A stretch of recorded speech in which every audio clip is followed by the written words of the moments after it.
practice. Um,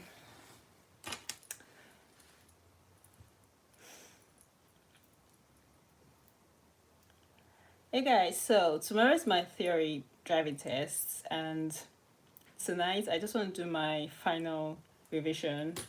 So I want to just go through the practice. So I'm done doing the study. You know, there's the study session and then there's the practice. I want to do the practice. I want to be done with it. And we'll see how tomorrow goes. So this is the app I'm using, the official DVSA car theory test app. This one, and see it has study and practice. Okay, so I'm done with the study. I've actually taken my time to study the sessions. There are 14, 14 sessions. Right, yeah. And I'm done. I'm done with all the study. Now let's just do practice. Yeah. Have you guys done your theory driving tests? Have you guys done your have you guys done your tests? Your driving tests? How did it go?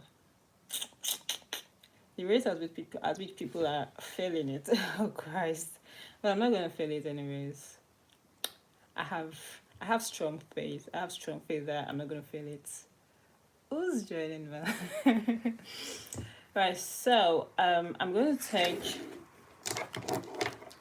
I'll do a screen recording because I'll end up posting this live video. I'll end up saving it on the page when I'm done.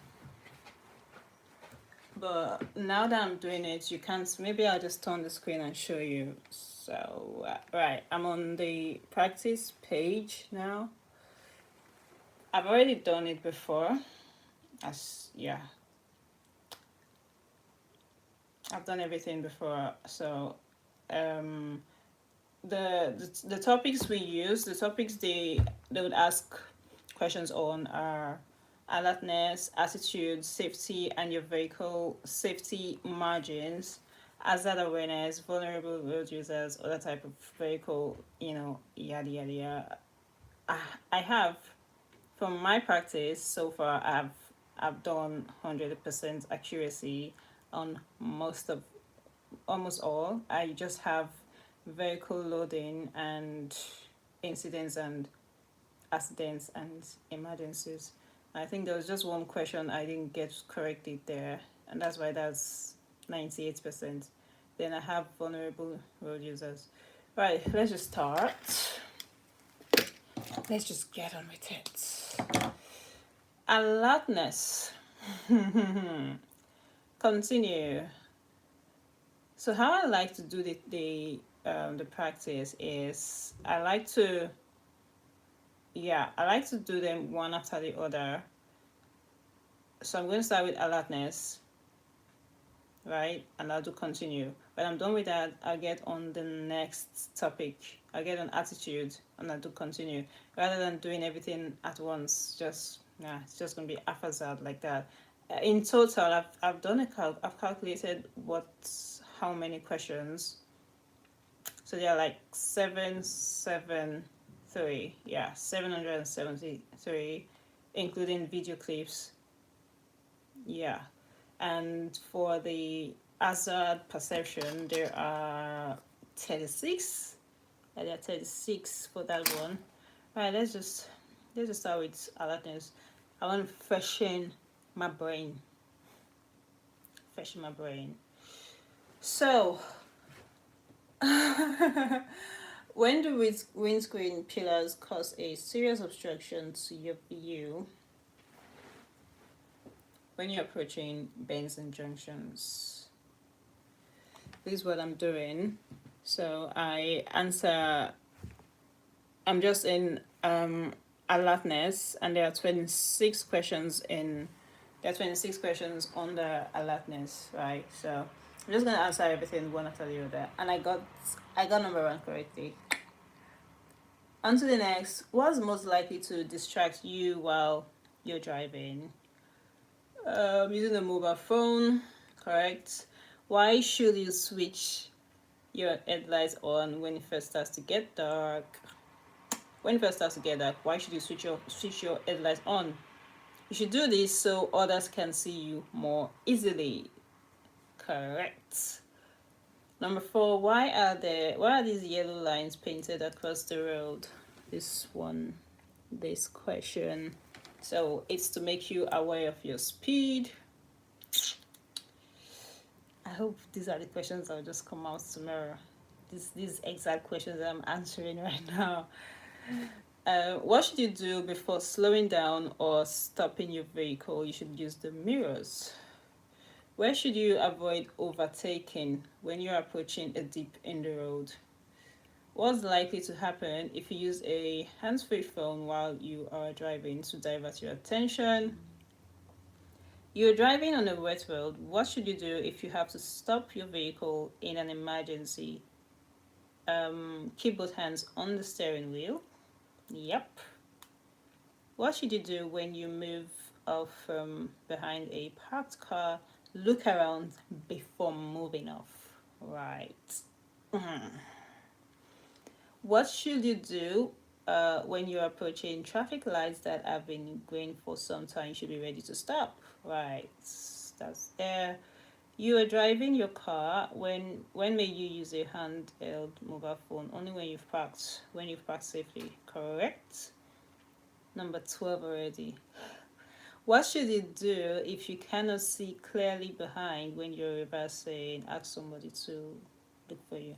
Ask someone to guide you. Correct. You're turning right onto a dual carriageway. What should you do before emerging? Check that the dual carriageway can take your vehicle. How did they write it? Check that the central, yeah. Check that the central reservation is wide enough for your vehicle. Correct. So as if I've crammed the whole, as if I've crammed the whole answers. So I'm in number 14 now, by the way. So you're traveling along this road. How should you pass the cyclists? You should give them plenty of room. Leave them plenty of room as you pass. Correct.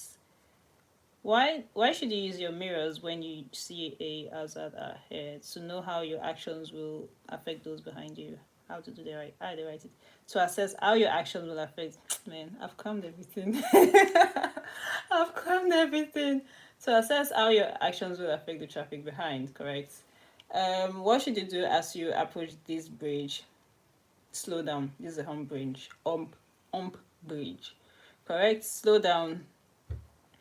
What does this curved arrow marking mean? It means overtaking traffic should move back to the left. How do they write it? Overtaking traffic should move back to. Dear, exact words. I've crammed this thing. Overtaking traffic should move back to the left. I've crammed it. Ah, I knew the exact words. Number 18.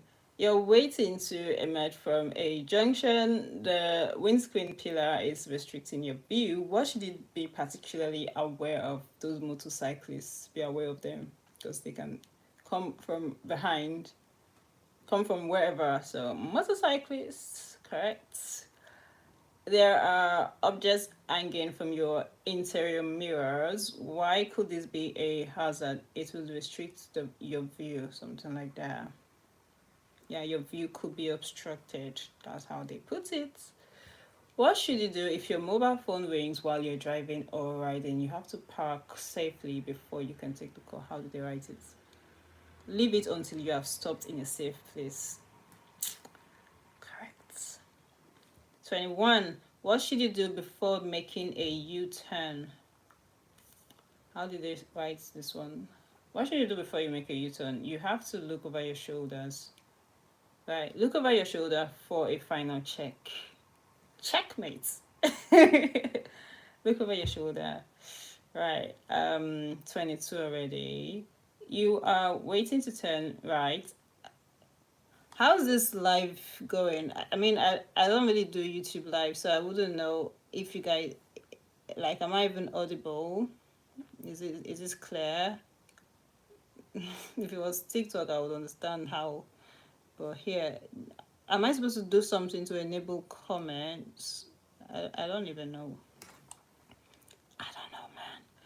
So, you're waiting to turn right at the end of a road. What should you do if your view is obstructed by parked vehicles?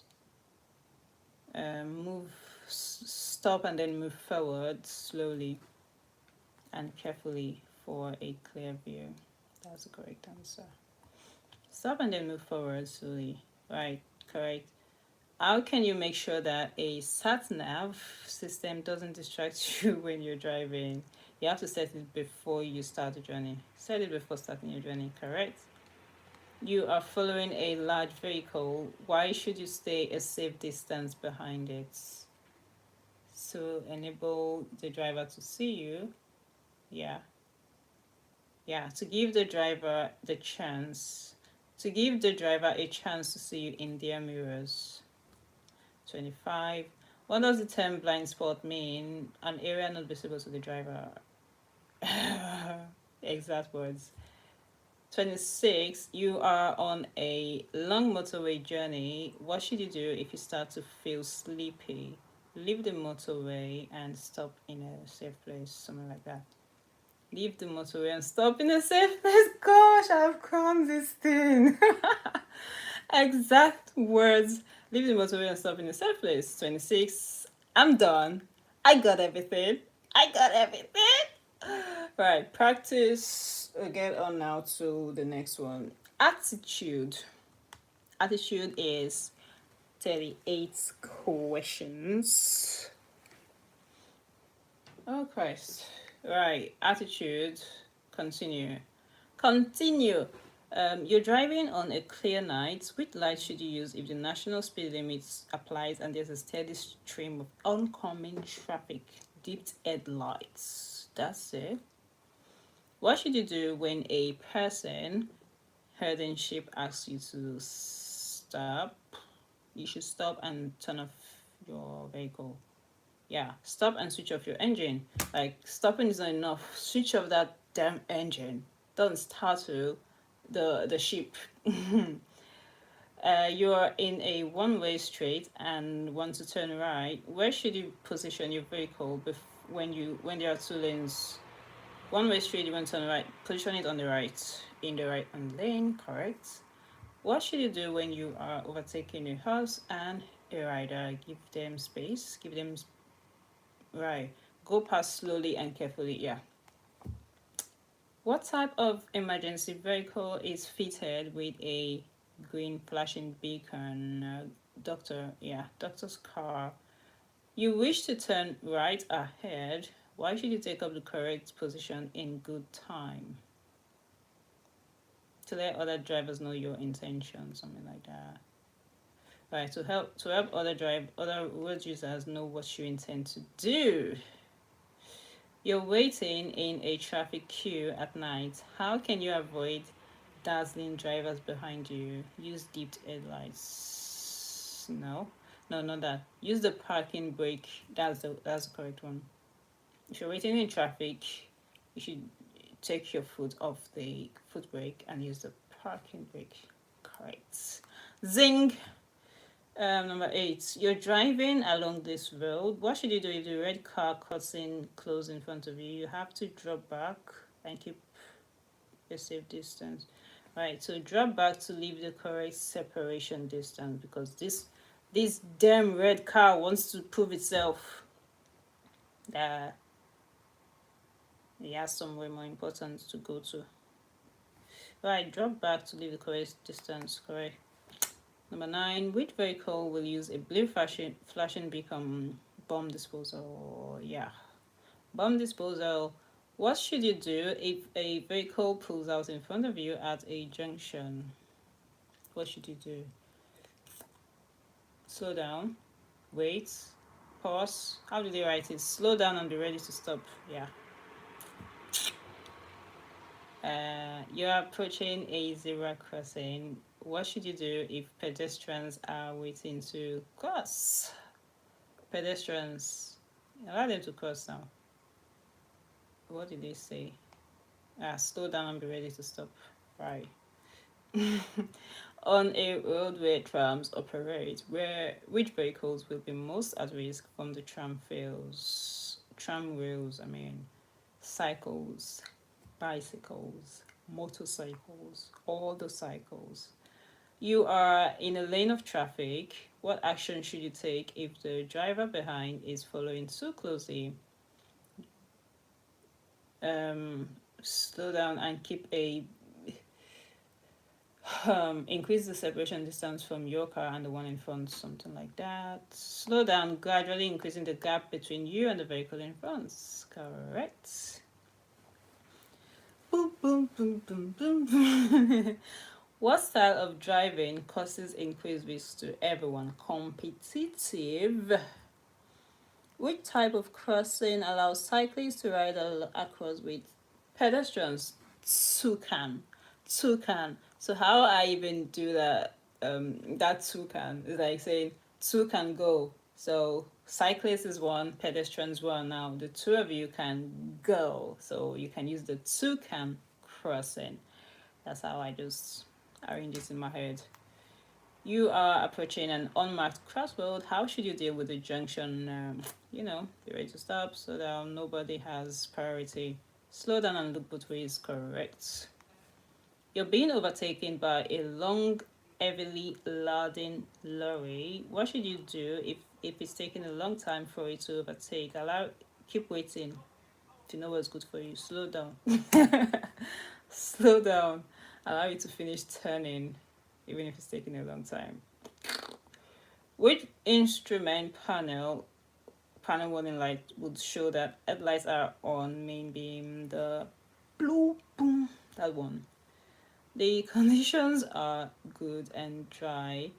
When should you use the 2-second rule? When you're calculating your distance from the vehicle in front, something like that. When checking your gap from the vehicle, correct? Why should you never wave people across at pedestrian? Because another vehicle may be coming. That's it. You're traveling along a single track road where there's a passing place on your right. What should you do if you see a vehicle coming towards you now? Passing place, you're going like this, passing place is on your right. No. Right, the passing place is on your right and you are here. So you're supposed to wait. Yeah. You wait in the passing place. No, sorry, you wait opposite it. You wait opposite the passing place and then the vehicle coming gets, yeah, correct. The vehicle coming would get into the passing place. Wait in the passing place while you wait opposite the passing place. Christ. Correct. What does it mean if the signs at a bus lane show no times of operation? It means it's in operation 24/7. Yeah, the lane is in operation not 24/7, just 24 hours a day. Which color follows the green signal at a puffing crossing? Is the steady amber. So it's in the Pelican crossing that we should expect a flashing amber. Right, steady amber. Yeah. When should you use a 2-second gap between your vehicle and the one in front? When? That's how. When is dry, of course. That's all like they're asking something else. Okay. You are driving in traffic at the speed limit for the road. What should you do if the driver behind is trying to overtake? Slow down and allow it to overtake. Yeah. Keep a steady course and allow the driver behind to overtake. Because he's here. If he's in some places that I know. We will dig it right there. We will dig it. Don't tell me that you have two heads. Right. What will happen if you follow this vehicle too closely? Your view will be restricted. The driver will not be able to see you. Which of them is it? Yeah, your view ahead will be reduced. You're driving behind a large goods vehicle. What should you do if it signals left but steers to the right? Slow down and allow it to turn. Slow down, let the vehicle turn. Correct. What should you do if you're driving a slow-moving vehicle on a narrow, winding road? You should allow vehicles to overtake you. Pull in That should be it. Pull in when you can to let the vehicles behind overtake. Correct. What should you do if you're being followed by an ambulance showing flashing blue lights? You should pull over. You should let them pass if it's safe. Right. Pull over as soon as it's safe to do so. Correct. Who should obey diamond-shaped traffic signs? Tram drivers. What must you do when the amber light is flashing at a pelican crossing? Amber light. Let me see the answers. Yeah, give way to pedestrians already on the crossing. That's it. You are traveling at the legal speed limit. What should you do if the vehicle behind approaches quickly, flashing its headlights? Right, what should you do? Allow the vehicle to overtake. Why is it dangerous to travel too close to the vehicle ahead? Your view of the road ahead will be restricted, correct? When should you flash your headlights at other road users? When you want to alert them of your presence. When letting them know that you're there, right? What should you do to avoid fuel spillage? Check that your something is securely fastened. Your something. Check that your filler cap is securely fastened, correct? You're driving at night on an unlit road. What should you do if you're following another vehicle? Use dipped headlights, of course. What's the minimum time gap when you should leave when following a vehicle on a wet road? 4 seconds. Right. Last question. Oh dear. You're driving a car that has a diesel engine. What can a loose filler cap on your fuel tank cause? What can it cause? There'll be oil spillage on the ground that would affect other drivers, something like that. You can make the road slippery for other road users. Oh well, I had an idea of what it was. I did it. So that's 2 done. That's 2 done. I'll do safety on your vehicle. I don't want. Gosh, I've been on this live for 22 minutes already. Okay, I didn't expect, or I didn't want it to be this long. I haven't even done YouTube live this long before. So yeah, I'm going to end the live here, but I'll have to save this video and let me end the screen recording. I'll save this video because if I should post this video like this, whoever's watching won't understand what I'm doing. So I'm going to save this video and take out the screen recording that I just did on this phone and edit it into this one. So when, whoever's come to watch it later can see what I'm doing as I'm doing it. Right. I'm gonna get on with the rest. Tomorrow is my test. Good luck to me.